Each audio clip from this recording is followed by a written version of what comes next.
നമ്മൾ മനസ്സിലാക്കേണ്ടത് മഹാനായ ഇബ്നു മസ്ഊദ് റളിയല്ലാഹു അൻഹു പറയാണ്, വ ഇന്ന മൻ ബഅദനാ, ഞങ്ങളുടെ ശേഷം ഒരു സമുദായം വരാനുണ്ട്, ഞങ്ങളുടെ ശേഷം ചില ആളുകൾ വരാനുണ്ട്.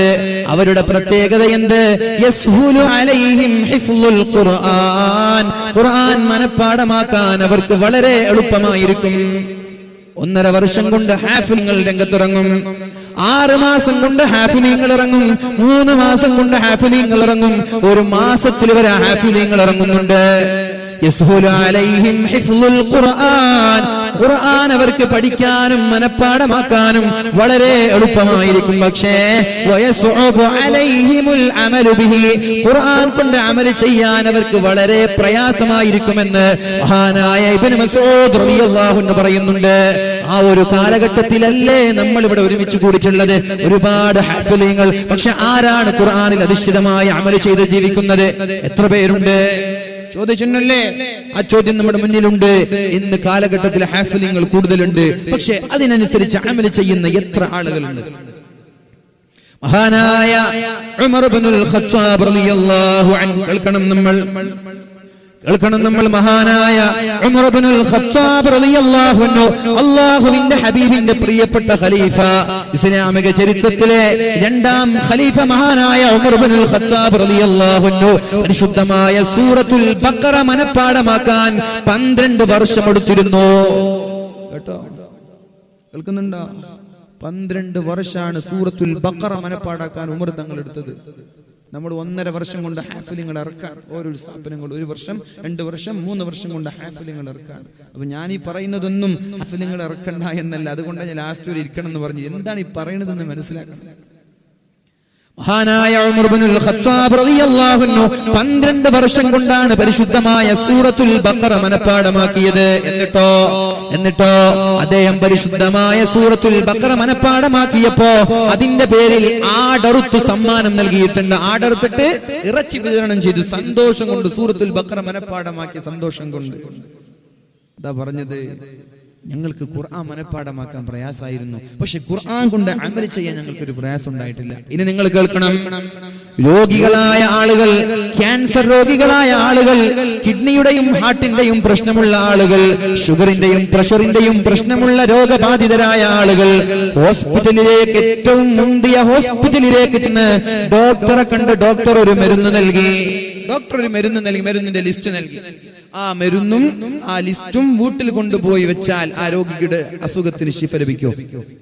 നമ്മൾ പറയണം, ആ കസേര ബാക്കിൽ വെക്കരുത്, ഒന്ന് മുമ്പിൽ വെക്കി. കുറെ ലോങ് ആയി പോയിട്ടുണ്ട് സദസ്. ആലോചിക്കണം, നമ്മളൊരു ഹോസ്പിറ്റലിൽ പോവാൻ, എന്തിന്? ക്യാൻസർ ആണ്, അള്ളാഹു നമ്മളെ കാക്കട്ടെ. ഷുഗർ, പ്രഷർ, കൊളസ്ട്രോൾ, ഇങ്ങനെ ഏതെങ്കിലും ഒരു പനി ആയിക്കോട്ടെ, ഏതെങ്കിലും ഒരു അസുഖം കാരണം ഹോസ്പിറ്റലിലേക്ക് പോവാൻ ഡോക്ടർ മരുന്ന് കുറിച്ചു തന്നു. ആ മരുന്നും അതിന്റെ ലിസ്റ്റും വീട്ടിൽ കൊണ്ടുപോയി നമ്മുടെ ടീപ്പോയിൽ വെച്ചാൽ ആ വ്യക്തിയുടെ അസുഖം മാറോ? നിങ്ങൾ പറയും മാറോ? ഇനി വേണ്ട. ആ ലിസ്റ്റ് അദ്ദേഹം ഇങ്ങനെ വായിക്കാൻ, ഡോക്ടർ തന്ന ലിസ്റ്റ് അദ്ദേഹം ഇങ്ങനെ വായിക്കാൻ. ഇതിൽ പാരസിറ്റമോൾ ഉണ്ട്, പെനഡോൾ ഉണ്ട്, അങ്ങനെ മറ്റു ചില കഫ് സിറപ്പ് ഒക്കെ ഉണ്ട്. ഇതൊക്കെ വായിച്ചാൽ അദ്ദേഹത്തിന്റെ രോഗം മാറോ? ഇല്ല. കുടിക്കണം. അതാണ് ഖുർആൻ ഓതിയത് കൊണ്ട് അതിന്റെ പ്രത്യേകമായ മഹത്വം ഒരാൾക്ക് ലഭിക്കില്ല. ഓതിയത് കൊണ്ട് ലഭിക്കില്ല. എങ്ങനെ ഓതണം അതാണ് നമ്മൾ ചർച്ച ചെയ്യുന്നത്. മരുന്ന് ടേബിളിൽ വെച്ചാൽ ശിഫ ലഭിക്കാത്തതുപോലെ മുസ്ഹഫ്, നമ്മുടെ വീടിന്റെ ഷോക്കേസുകളിൽ മനോഹരമായ മുസ്ഹഫുകൾ ഉംറക്ക് പോയി, ഹജ്ജിന് പോയി കൊണ്ടുവന്ന് വെച്ചാൽ അതുകൊണ്ടൊരു നേട്ടമില്ല. ഹാഫിലിങ്ങൾ പഠിച്ച് മനസ്സിലിരുത്തി 30 ജുസും മനപ്പാഠമാക്കി മനസ്സിലിരുത്തി വെച്ചാൽ ഏതുപോലെയായി? ഹോസ്പിറ്റലിൽ പോയി ഡോക്ടറുടെ മരുന്ന് വാങ്ങി വീട്ടിന്റെ ടീപ്പോയിൽ വെച്ചതുപോലെ. ഇനി വായിക്കുന്നുണ്ട്, ഓതുന്നുണ്ട്, പക്ഷെ അതിന്റെ അർത്ഥം എന്തെന്നറിയില്ല, അത് എങ്ങനെ ഓതണമെന്നറിയില്ല, തജ്വീദിന്റെ നിയമം അറിയില്ല. അവൻ എങ്ങനെയാണ് ആ ലിസ്റ്റ് ഇങ്ങനെ വായിക്കാൻ ഇടയ്ക്കിടയ്ക്ക് എടുത്തിട്ട് പാരസിറ്റമോൾ, പെനഡോൾ ഇങ്ങനെ വായിക്കുന്നത് പോലെയാണ്. രോഗം മാറൂല. പക്ഷെ രോഗം എങ്ങനെയാ രോഗം മാറാ? ബിസ്മില്ലാഹിർ റഹ്മാനിർ റഹീം. യാ അയ്യുഹൽ മുസമ്മിൽ قم الليل إلا قليلا نصفه أو انقص منه قليلا أو زد عليه ورتل القرآن ترتيلا. അല്ലാഹുവിന്റെ ഹബീബായ മുത്ത് റസൂലുള്ളാഹി സ്വല്ലല്ലാഹു അലൈഹി വസല്ലം ഹിറാ ഗുഹയിൽ ഏകാന്തനായിരിക്കുമ്പോഴാണ് അല്ലാഹു തആല മഹാനായ ജിബ്രീൽ അലൈഹിസ്സലാമിനെ പറഞ്ഞേക്കുന്നത്.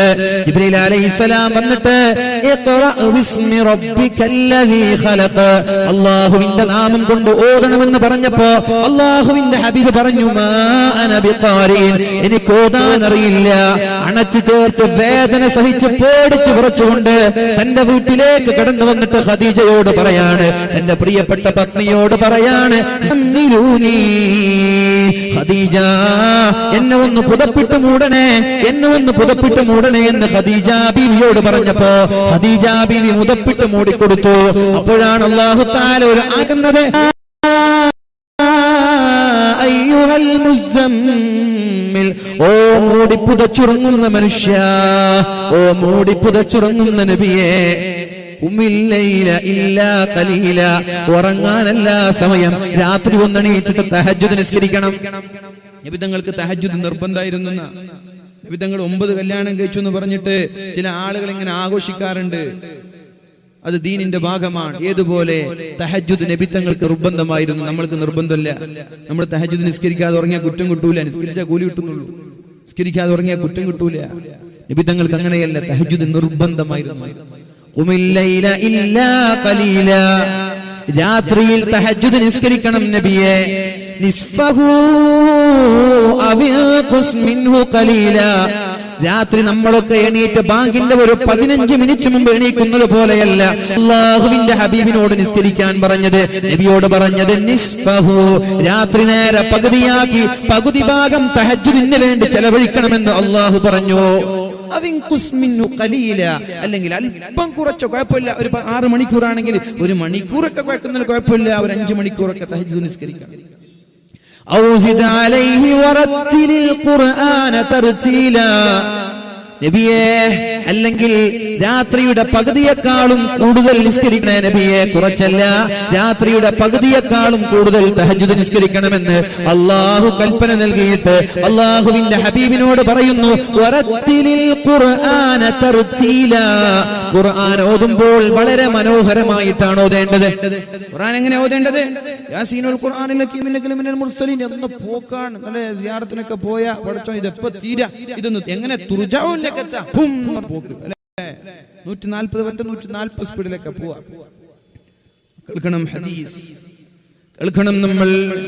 റുബ്ബതാലിൽ ഖുർആനി വൽ ഖുർആനു യൽഅനു, എത്രയെത്ര ഖുർആൻ ഓതുകാരാണ്, എത്ര ആളുകളാണ് ഖുർആൻ ഓതുന്നത്, പക്ഷേ ഇലൈഹി തുർജഊൻ എന്ന് ഓതി നിർത്തി മുസ്ഹഫ് പൂട്ടി വെക്കുമ്പോഴേക്കും ഖുർആൻ അയാളെ ശപിച്ചുകൊണ്ടിരിക്കുന്നു എന്ന് അസറുകളിൽ കാണാൻ പറ്റും. ഖുർആൻ ഓതിയത് എന്തിന്? കൂലി കിട്ടാൻ.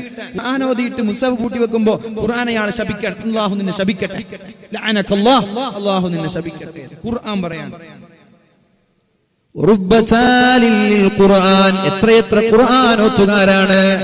എങ്ങനെയാണ് ഖുർആൻ ഓതേണ്ടതെന്ന് പഠിക്കാനാണ് ഈ ഒരു വിഷയം നിങ്ങളിലേക്ക് ഞാൻ ഇട്ടു തരുന്നത്.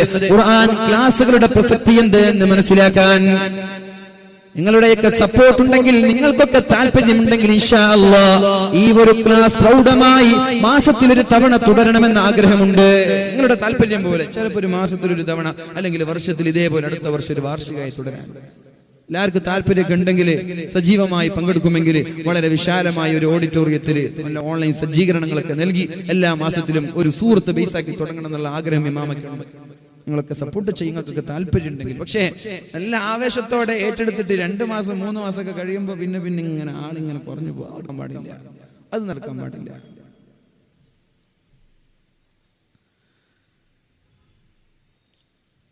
നിങ്ങളുടെ താല്പര്യം ഉണ്ടെങ്കിൽ അറിയിക്കും ഇൻഷാ അല്ലാഹ്, അല്ലാഹു തൗഫീഖ് ചെയ്യട്ടെ. അപ്പോൾ നമ്മൾ ഖുർആൻ ക്ലാസുകളുടെ പ്രസക്തി എന്ത് അത് നമ്മൾ മനസ്സിലാക്കണം. ഖുർആൻ, എത്ര ഖുർആൻ ഓതുകാരാണ്, എത്ര ആളുകളാണ് ഖുർആൻ ഓതുന്നത്. വൽ ഖുർആനു യൽഅനു, പക്ഷേ അയാളെ ഖുർആൻ ശപിച്ചുകൊണ്ടിരിക്കുകയാണ്, ഖുർആൻ അയാളെ ശാപിച്ചുകൊണ്ടിരിക്കുകയാണ് എന്ന് മഹാന്മാരായ ആളുകൾ, പണ്ഡിതന്മാർ അസറുകളിലൂടെ പഠിപ്പിക്കുന്നുണ്ട്. ചില അസറുകളിൽ കാണാം. ഇത് ഏത് ഓത്തുകാരാ? നമ്മളെ പോലെയുള്ള ഓത്തുകാര്. എങ്ങനെ? യാസീനോദാണ്. യാസീനുൽ ഖുർആനിൽ ഹകീമിൻ മിനൽ മുർസലീൻ അലാ സിറാത്തിൽ മുസ്തഖീം.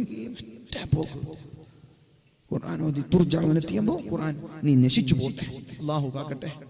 ഇസ്തിഗ്ഫാർ ചെല്ലേണ്ട ഓത്താണ് പല ആളുകളും. ഖുർആൻ ഓതി മുസാഫുട്ടിയുടെ അസ്തഗ്ഫിറുല്ലാഹ് നീ പുറത്തു തരണേ എന്ന രീതിയിൽ പ്രാർത്ഥിക്കേണ്ട ഓത്തുകളാണ് നമ്മുടെ പല ആളുകളുടെയും ഓത്ത്. ഒരു ഉദാഹരണം ഞാൻ പറയാം. യാസീൻ ഓതാൻ ബിസ്മില്ലാഹിർ റഹ്മാനിർ റഹീം യാസീൻ ഇങ്ങനെ ഓതേണ്ടതിന് പകരം ഒരാൾ ഓതാണ് യാസീൻ.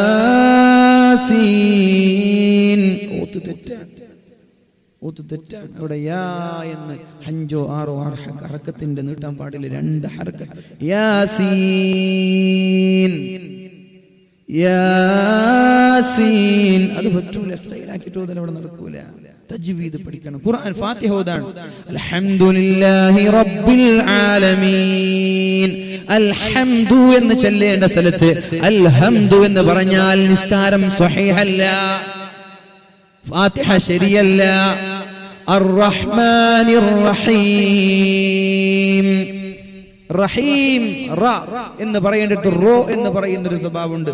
അർറഹ്മാനിർ റഹീം. ചില ആളുകൾ അങ്ങനെ ഓതാ, നമ്മളൊക്കെ അങ്ങനെ ഓതാ അർറഹ്മാനിർ റഹീം. അത് റോ എന്നാണ് വരിക.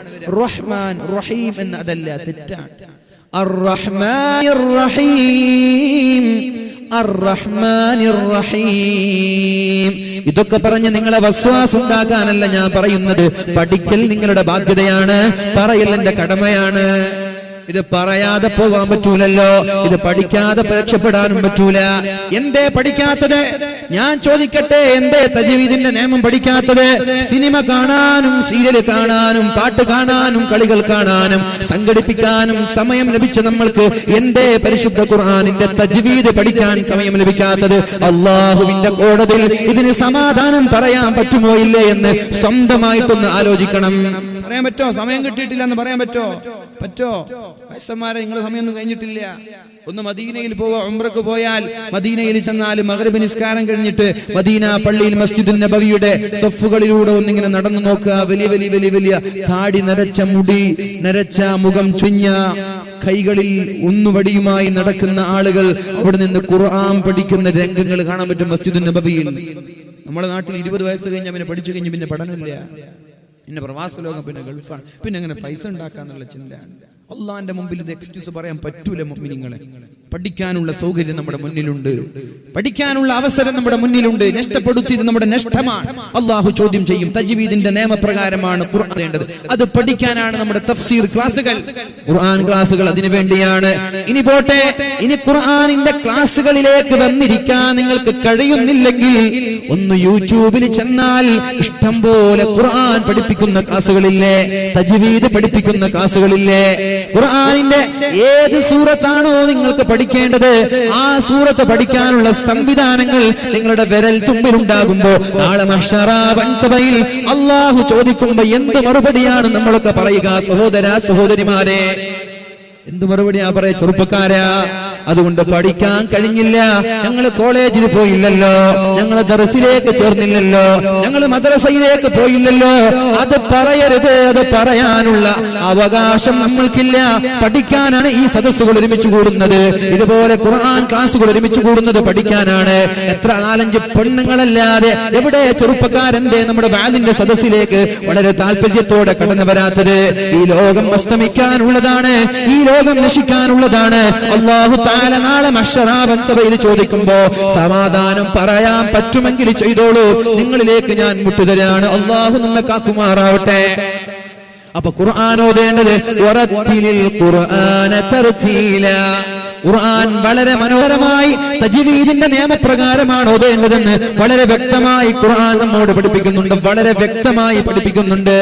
യാസീൻ വൽ ഖുർആനിൽ ഹകീം. ഒരുപക്ഷേ നല്ല മാധുര്യത്തോടെ നല്ല ശബ്ദത്തോടെ ഓതാൻ നിങ്ങൾക്ക് കഴിഞ്ഞില്ലെങ്കിലും അതിന്റെ തജ്വീദിന്റെ നിയമപ്രകാരം ഓതാൻ എല്ലാവർക്കും കഴിയൂലേ? അതിൽ ചില മദ്ദുകളുണ്ട്, ചില സ്ഥലത്ത് നിർത്തേണ്ടതുണ്ട്, ചില സ്ഥലത്ത് നീട്ടേണ്ടതുണ്ട്, ചില സ്ഥലത്ത് മണിക്കേണ്ടതുണ്ട്, ചില സ്ഥലത്ത് മണിക്കാതെ ഓതേണ്ടതുണ്ട്. നിങ്ങൾ ശ്രദ്ധിച്ചോ എന്നറിയൂല, പരിശുദ്ധമായ സൂറത്ത് യാസീൻ ഓതുമ്പോൾ നിർബന്ധമായി നിർത്തേണ്ട ഒരു സ്ഥലമുണ്ട്. നിങ്ങൾ നിർത്താറുണ്ടോ? നിർബന്ധമായിട്ട് നിർത്തണം. നിങ്ങൾ ആരെങ്കിലും നിർത്താറുണ്ടോ? നിർത്താറുണ്ടോ? നിർബന്ധമാണ്. വഖഫ് ലാസിം, നിർബന്ധമായിട്ടും വഖഫ് ചെയ്യേണ്ട സ്ഥലം. നമ്മൾക്ക് അറിഞ്ഞിട്ടേ ഇല്ലല്ലോ ഉസ്താദ്, എന്തേ പഠിക്കാത്ത ചോദ്യതാണ്. എന്തേ പഠിക്കാത്ത? എവിടെയാണത്? وذللناها لهم فمنها ركوبهم ومنها يأكلون ولهم فيها منافع ومشارب أفلا يشكرون واتخذوا من دون الله آلهة لعلهم ينصرون لا يستطيعون نصرهم وهم لهم جند محضرون فلا يحزنك قولهم. അവിടെ നിർത്തണം. അവിടെ വഖഫ് നിർബന്ധമാണ്. നിർത്താതെ ഓതാൻ പാടില്ല. എത്ര ആളുകൾ ഇത് ഓതുന്നുണ്ട്? സിയാറത്ത് കഴിഞ്ഞിട്ട് വന്നവരല്ലേ, യാസീൻ ഓതി വന്നവരല്ലേ, എത്ര ആളുകൾ ശ്രദ്ധിച്ചിട്ട്. ലൻ തനാലുൽ ബിർറ ഹത്താ തുൻഫിഖു മിമ്മാ തുഹിബ്ബൂൻ. നമ്മൾ ഏറ്റവും ഇഷ്ടമുള്ളത് കൊടുക്കുമ്പോഴാണ് അല്ലാഹു പൂർണ്ണമായ പ്രതിഫലം തരിക. അപ്പോൾ നമ്മൾ ചർച്ച ചെയ്തു വരുന്നത് പരിശുദ്ധമായ സൂറത്തു യാസീൻ നമ്മൾ പാരായണം ചെയ്യുമ്പോൾ മഹാനായ നമ്മുടെ സയ്യിദ് നേതൃത്വത്തിൽ ഒരു കൂട്ടുപ്രാർത്ഥന ഈ പരിപാടി കഴിഞ്ഞ ഉടനെ എവിടെയുണ്ട്. അതുകൊണ്ട് അതൊക്കെ കഴിഞ്ഞിട്ട് നമ്മൾ പോകാൻ പാടുള്ളൂ. നേരത്തെ തുടങ്ങിയത് എന്തിനാ? നേരത്തെ നിർത്താനാണ്. കാസർഗോഡ് ജില്ലയിൽ ഞാൻ മനസ്സിലാക്കിയെടുത്തോളം 10 മണിയാവാതെ ഒരു സ്ഥലത്തും വാദം തുടങ്ങാറില്ല. പക്ഷെ ഇന്ന് ശക്തമായ ഡിമാൻഡ് വെച്ചത് 10 മണിക്ക് പരിപാടി അവസാനിപ്പിക്കണമെന്നാണ്. ഇൻഷാ അല്ലാഹ് ഒരു 10-10:30 ആകുമ്പോഴെങ്കിലും ഈ പരിപാടി അവസാനിപ്പിക്കണം. അല്ലാഹു തൗഫീഖ് ചെയ്യട്ടെ. അപ്പൊ നമ്മൾ മനസ്സിലാക്കണം, ഫലാ യഹ്സൂക ഖൗലുഹും. അവിടെ നിർത്തണം സഹോദര, നിർബന്ധമാണത്. ഫലാ യഹ്സൂക ഖൗലുഹും ഇന്നാ നഅലമു മാ യുസിറൂന വമാ യുഅ്ലിനൂൻ. അത് നിർത്താതെ ഓതൽ തെറ്റാണ്. ഏതുപോലെ? ഫലാ യഹ്സൂക ഖൗലുഹും ഇന്നാ നഅലമു മാ യുസിറൂന വമാ യുഅ്ലിനൂൻ. അങ്ങനെ നിർത്താതെ ഓതൽ തെറ്റാണ്. വലിയ അർത്ഥവ്യത്യാസം വരുന്നുണ്ട്. അവിടെ വലിയ അർത്ഥവ്യത്യാസം വരുന്നുണ്ട്. അതുകൊണ്ട് ചില സ്ഥലങ്ങളിൽ വഖഫ് ചെയ്യൽ നിർബന്ധമായിരിക്കും, ചില സ്ഥലങ്ങളിൽ നീട്ടൽ നിർബന്ധമാണ്, ചില സമയത്ത് നീട്ടാതെ ഓതൽ നിർബന്ധമാണ്. ഇങ്ങനെ ഒരു സാഹചര്യമുണ്ട്. അതുകൊണ്ട് തജ്വീദിന്റെ നിയമം വറത്തിലിൽ ഖുർആന തർതീല, വളരെ ഭംഗിയായി മനോഹരമായി ചെറുപ്പക്കാരാ ഖുർആൻ ഓതണം. ഖുർആൻ ഓതിയാലുള്ള നേട്ടങ്ങൾ എന്തൊക്കെയാണ് നിങ്ങൾ മനസ്സിലാക്കിയോ എന്ന് എനിക്കറിയില്ല. പ്രത്യേകിച്ചിട്ട് ഈ കാസർഗോഡിന്റെ സാഹചര്യങ്ങൾ പ്രത്യേകമായി സ്പർദ്ധയുണ്ടാക്കി മതങ്ങൾക്കിടയിൽ ഭിന്നിപ്പുണ്ടാക്കി ലഹളകൾക്ക് തിരികൊളുത്തിക്കൊണ്ടിരിക്കുന്ന സാഹചര്യം, ഏത് സമയത്തും കൊലപാതകങ്ങൾ നടക്കാനുള്ള സാഹചര്യം, ഒന്ന് ധൈര്യമായി പുറത്തിറങ്ങാൻ പോലും നടക്കാൻ പോലും കഴിയാത്ത ഒരു സാഹചര്യത്തിൽ നമ്മുടെ ശരീരം അല്ലാഹു സംരക്ഷിക്കാൻ മറ്റുള്ള ആളുകളുടെ കൊലപാതകം നടത്തുന്ന ക്രിമിനലുകളായ ആളുകളുടെ ഫാസിസ്റ്റ് ദുർഭൂതങ്ങളുടെ ആ കരാളഹസ്തങ്ങളിൽ നിന്ന് രക്ഷപ്പെടാൻ നിങ്ങൾക്ക് ആഗ്രഹമുണ്ടോ? അല്ലാഹു പരിഹാരം പറഞ്ഞതെന്താ?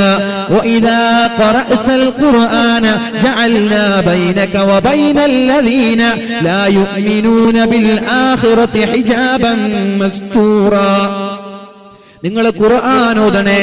വഇദാ ഖറഅതൽ ഖുർആൻ, നിങ്ങൾ ഖുർആൻ ഓതണേ, നന്നായി ഖുർആൻ ഓതണം. ഏത് ഓത്താണത്? അൽഹംദുലില്ലാഹി റബ്ബിൽ ആലമീൻ അർറഹ്മാനിർ റഹീം മാലികി യൗമിദ്ദീൻ. അതല്ല മുഅ്മിൻ. അൽഹംദുലില്ലാഹി റബ്ബിൽ ആലമീൻ അർറഹ്മാനിർ റഹീം മാലികി യൗമിദ്ദീൻ ഇയ്യാക നഅ്ബുദു വ ഇയ്യാക നസ്തഈൻ. നമ്മൾ ഓതലെങ്ങനെ? അൽഹംദുലില്ലാഹി റബ്ബിൽ ആലമീൻ അർറഹ്മാനിർ റഹീം. സ്പീഡ് ഓതുമ്പോൾ തെറ്റുപറ്റിയ പ്രശ്നമാണ്. സ്പീഡ് ഓതിയത് കൊണ്ടൊന്നും കുറ്റം മുട്ടൂല. സ്പീഡ് തജ്വീദിന്റെ നിയമപ്രകാരം ഓതി അതിനും കൂലിയുണ്ട്, ഇല്ല എന്നല്ല. പക്ഷെ ഓതേണ്ടത് എങ്ങനെ ഓതിയാലാണ് ഇതൊക്കെ നമ്മൾക്ക് ലഭിക്കുക? ഇതിന്റെ ഓഫർ എന്താ? നിങ്ങൾ ഖുർആൻ ഓതിയാൽ നിങ്ങളെ തൊടാൻ ഒരു ശക്തിക്കും കഴിയില്ല എന്നാണ് ഖുർആനിന്റെ താക്കീതാണ്, ഖുർആനിന്റെ മുന്നറിയിപ്പ്, സന്തോഷ വാർത്തയാണ്. وإذا قرأت القرآن جعلنا بينك وبين الذين لا يؤمنون بالآخرة حجابا مستورا. നിങ്ങൾ ഖുർആൻ ഓതിയാൽ, പരിശുദ്ധമായ ഖുർആൻ നിങ്ങൾ പാരായണം ചെയ്താൽ, നിങ്ങളുടെയും അല്ലാഹുവിനെ കൊണ്ട് വിശ്വസിക്കാത്ത ആളുകളുടെയും ഇടയിൽ ഞാനൊരു മറയിട്ട് തരാം, ഒരു ഹിഡൻ സ്ക്രീൻ. ഹിജാബൻ മസ്തൂറ എന്ന് പറഞ്ഞാൽ ഹിഡൻ സ്ക്രീൻ, നിങ്ങൾക്ക് കാണൂല. അങ്ങനെ ഒരു നിങ്ങൾ ആക്രമിക്കാൻ വേണ്ടി ഒരാൾ വരാൻ, പക്ഷേ ആക്രമിക്കുന്ന കാണാൻ പറ്റാത്ത രീതിയിൽ ഒരു മറ അല്ലാഹു നൽകും. അല്ലാഹു നൽകട്ടെ, അല്ലാഹു നൽകട്ടെ. അല്ലാഹുവിന്റെ ഹബീബായ മുത്തു റസൂലുള്ളാഹി സ്വല്ലല്ലാഹു അലൈഹി വസല്ലമ തങ്ങളും മഹാനായ സിദ്ദീഖുൽ അക്ബർ റളിയല്ലാഹു അൻഹു ഒരു സ്ഥലത്തിരിക്കുമ്പോഴല്ലേ അബൂലഹബിന്റെ ഭാര്യ ഉമ്മു ജമീൽ കടന്നു വരുന്നത് ശക്തമായ മൂർച്ചയുള്ള പാറക്കല്ലുമായി അല്ലാഹുവിന്റെ ഹബീബിനെ വധിക്കാൻ വേണ്ടി കടന്നു വരുന്നത്. സിദ്ദീഖ് തങ്ങൾ പറഞ്ഞു, നബിയെ കാര്യം പ്രശ്നമാണ്, പെണ്ണ് അല്പം ചൂട്ടിലാണ്, ദേശത്തിലാണ്, അതുകൊണ്ട് കാര്യം കഷ്ടമാണ്, നബിയെ രക്ഷപ്പെടല്ലേ, നബിയെ പ്രശ്നമാവല്ലോ. അപ്പൊ നബി തങ്ങൾ പറഞ്ഞ മറുപടി ഉണ്ട്, സിദ്ദീഖ് ആ പെണ്ണെന്നെ കാണൂല, ആ പെണ്ണെന്നെ കാണൂല. ഉമ്മു ജമീൽ എന്ന് പറയുന്ന അബൂലഹബിന്റെ ഭാര്യ തന്റെ കയ്യിൽ മൂർച്ചയുള്ള പാറക്കലുമായി നബി തങ്ങളെ വധിക്കാൻ വേണ്ടി കടന്നു വന്നതാണ്. സിദ്ദീഖ് തങ്ങൾ ഇരിക്കുന്നുണ്ട്, അള്ളാഹുവിന്റെ ഹബീബ് ഇരിക്കുന്നുണ്ട്. എന്നിട്ട് സിദ്ദീഖ് തങ്ങളോട് ചോദിക്കുകയാണ്, ഐന സാഹിബുക്, എവിടെ നിന്റെ ചങ്ങാതി, എവിടെ നിന്റെ കൂട്ടുകാരൻ, എവിടെ നിന്റെ മുഹമ്മദ്? സിദ്ദീഖ് തങ്ങൾ ചോദിച്ചു, എന്തേ? എന്റെ ചങ്ങാതി എന്നെ ആക്ഷേപിച്ചുവല്ലോ, എന്റെ ഭർത്താവിനെ ആക്ഷേപിച്ചുവല്ലോ. എന്റെ ചങ്ങാതിയോ? എന്റെ ചങ്ങാതി അങ്ങനെ ആളുകൾ ആക്ഷേപിക്കില്ലല്ലോ. അല്ലല്ലോ, ആക്ഷേപിച്ചിട്ടുണ്ടല്ലോ. അതെന്റെ ചങ്ങാതി ആക്ഷേപിച്ചതല്ല, അത് അള്ളാഹു ആക്ഷേപിച്ചതാണ്. എന്റെ ചങ്ങാതി അങ്ങനെയൊന്നും ആക്ഷേപിക്കൂല, അള്ളാഹു ആക്ഷേപിച്ചതാണ്.